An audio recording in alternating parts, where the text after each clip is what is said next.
Magluto tayo ng lauoy. Nakulang ko na muna ang kanya guys yung ating gabi, kalabasa at sitaw. Ilagay naman natin yung iba nating sangkap na mga gulay. Ayan guys, yung ating gulay na idadagdag natin sa ating lulutuing lauoy. Ayan, haluin natin.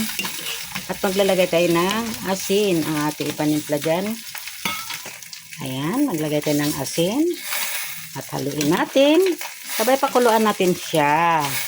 Ayan na guys, takpan na rin muna ang ating lauoy. Maglagay tayo ng pampalasa.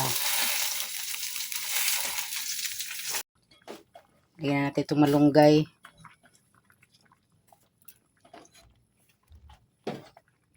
Ayan yung ating gulay ngayon. Oh, sarap yan. Tamang-tama ay yung kasama natin dito ay medyo nakatungga kagabi. So, yun, pahigupin natin ng sabaw. Yan. Ilagay na natin yung ating subak. Yan ang ating subak, oh. Ayan. Subak pa lang, oh. Oh. Ayan, ilagay na natin. Yan.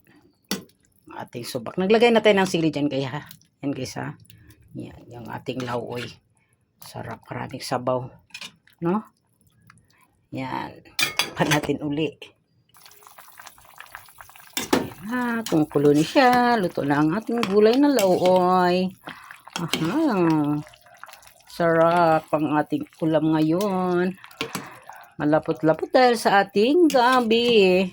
Lamang gabi. Yan ang masarap sa ating gulay ngayon mga langga. Oh, ha?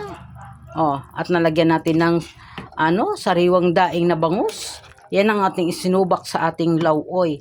At syempre, tikman natin kung anong kanyang kalami. Sarap. Sarap. So yun guys, luto na. Masarap na. Natikman na natin yung ating lauoy. Ayan. Kain na tayo. Oh, may tuyo ka ba? May pririto ka ba? Pwede na to. Ipalis natin dito sa ating lutong lauoy.